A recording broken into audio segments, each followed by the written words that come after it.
Okay, I'm going to need to give you just a tiny bit of background in order to teach you the piece of Talmud that I'm about to teach you. Hannukah starting Sunday night, tomorrow night. And even though the holiday primarily at its core is the celebration of a military victory in the 2nd century BCE, before the Common Era, between a small group of Israelites, the Maccabees, and a much larger force from Antiochus IV, who was at the time trying to outlaw Judaism in the land of Israel and sacrificed a pig in the temple. So the small band somehow overcame the larger army.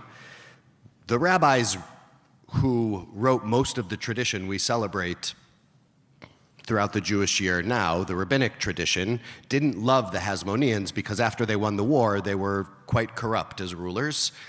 And the rabbis really centered the holiday around the miracle in the temple of one small cruse of oil with the stamp of the high priest being found, enough for one day, lasting for 8 days, which is the amount of time it would have taken to get another batch of kosher oil ready to go. That's the 8-day holiday. So the rabbi said, look, we're going to focus on the light, and we're going to ask that what everybody do, what all Jews do during this time of year on each of the 8 nights is they light a candle, one, which then became several, 1, 2, 3, 4, 5, 6, 7, 8, but originally just one candle, and put it in the window. And the key is putting it in the window or the doorway or the courtyard, because the goal of the candle is for others to see it and recognize the miracle that happened, both in the small overcoming the many, but also in the one cruse of oil lasting for 8 nights when it should have lasted for simply 1 night. Pirsume Nisa is the point of the Hannukah candles, the lights, publicizing the fact that a miracle happened, miracles happened, and that while our story isn't written, there are divine footprints along the way. Now, here comes the Talmud, which wants to complicate it a little bit. What happens, the rabbis ask, if there is a home with a courtyard that has 2 entrances, 2 doors leading to the public space? Must I put a Hannukah lights in both? It's a really good question, right? Or you're like, no, that's not a good question. Well, here's the thing. It is a really good question because it's in the Talmud. They're like, is that really a thing? And then a rabbi comes back and says, yeah, mishum chashta, because of suspicion.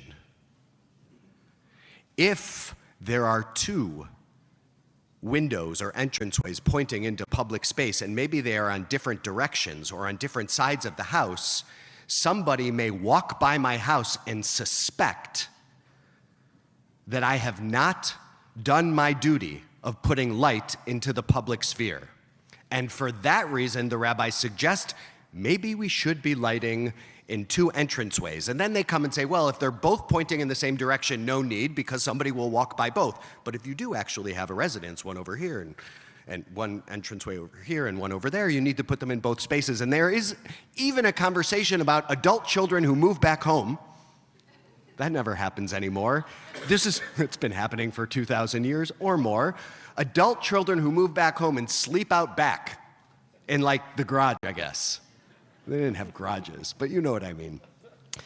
That person does not technically need to light their own Hannukah. That person can rely on the one in the actual home where their parents who wish they weren't still living there but are. And the rabbis say there, if somebody knows that this person sleeps out there, they might not know the whole family history, and there might be chashta, there might be suspicion. And I have to tell you, my initial reaction to suspicion as a religious posture we ought to be taking seriously is it was a Yiddish word. No, I'm just kidding. Eric, oh my. I turned around, did not look at me nicely when I said that. Look, I've lived in religious communities, diverse religious communities, and I could tell you one of the most corrosive religious postures is suspicion. When one religious person sees another religious person not living up to this one's ideal and they suspect that they are not fearers of God or heaven or that they don't take the tradition seriously enough, and what it does, it creates an us versus them wall. It is unhealthy. I don't like it in any religious community. It happens here. Sometimes we look at one another and we think, are you doing it right? Are you doing it good enough? Ugh. It's like we have enough to worry about in our own hearts. The rabbis ask this question. They say, outright, Umana temra de chayshinan lechashad? Do we say that suspicion is an animating religious principle? Should we hold by this? And they say, actually, yeah, we should. Here's why. There's this mitzvah called peah, where farmers, people who own land, are meant at the harvest to leave the corners of their fields for the poor. And there's a law that you can't leave anything but the corners of the fields. You can't leave crops in the middle of your field, because why? People might walk by and suspect that somebody is not living up to their obligation to care for the most vulnerable among them, and may curse them for it.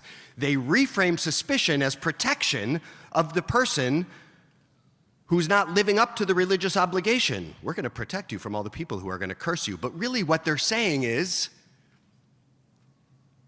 yeah, there are some things for which suspicion might be necessary in holding on to some communal standard.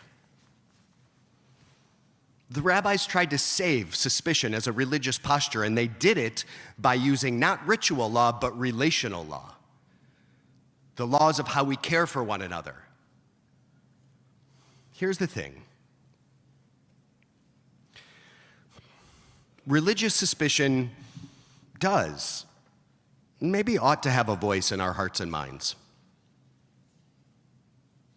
Like, it's a fine line, and we need to be careful. But there is some lizard brain suspicion in us that sometimes keeps us safe. And that suspicion may also be useful in certain religious contexts.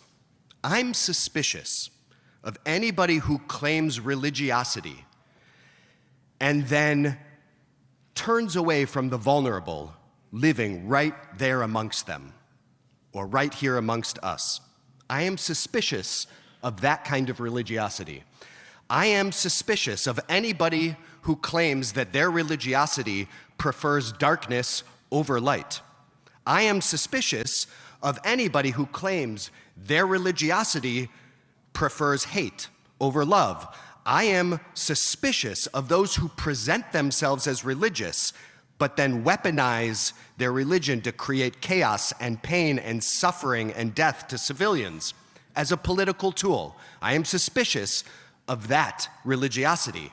I am suspicious of those who cover their heads with kippot like this, but then put yellow noose pins on their jackets, clearly mocking the hostage families, clearly trolling the entire cause of bringing them all home, clearly pouring salt into the wounds of those who've suffered far too much. I am suspicious, rightly I believe, of faith leaders who would gather in a big White House 2 miles from here and pray over a leader as if he's a king, a leader who then will send masked men into our streets to steal our undocumented and documented neighbors with absolutely no discretion. I'm suspicious of that kind of religious leader. I'm suspicious of those who coercively force their religious fundamentalism into a democratic society, an intentional multicultural society, as law, upending long-held precarious norms that protect and defend, yes, imperfectly, the very ideals that have provided safe haven right here for the few, like us, Jews. I'm suspicious of a mob mentality that in the name of otherwise beautiful and just religious values like equality and equity, target, I don't know, places like synagogues and museums to promote their own fundamentalist ideologies which erase and jeopardize and harass and cancel the very people who seek to collaboratively find a new way. When the Talmud connects a posture of religious suspicion around adding light to the public space to providing for the most needy around us by juxtaposing the ritual to the relational, it is making a value statement about what we ought to prioritize as well, which is the potential of the seemingly impossible to transcend the always possible, the power of human-influenced divine miracle, the necessity of light, the gift of expansive love. This year, tomorrow night, and for 8 full nights, I would like you to put them in the window, in your doorway, if it's possible. You know, it's 2025, so it's not going to be possible for every Jew. But if it's possible for you, I would like you to put them in the window. As Rabbi Holtzblatt said beautifully last night, we must claw towards the light. Don't let the world suspect that we've turned away from the very tradition, the traditions that have and will always breathe light and life and redemption into our past and our present and our future. The families of the beautiful 6, Hirsch, Carmel, Ori, Aiden, Almag, and Alex, Zichronam Livracha, may their memories be for a blessing, wrote this to the world. We want to thank the people of Israel and the millions around the world who watched the harrowing footage of our loved ones with us. Lighting Hannukah candles in that dark place captures the essence of the Jewish spirit, light prevailing over darkness. Put them in the window. Put them in the window. Shabbat Shalom.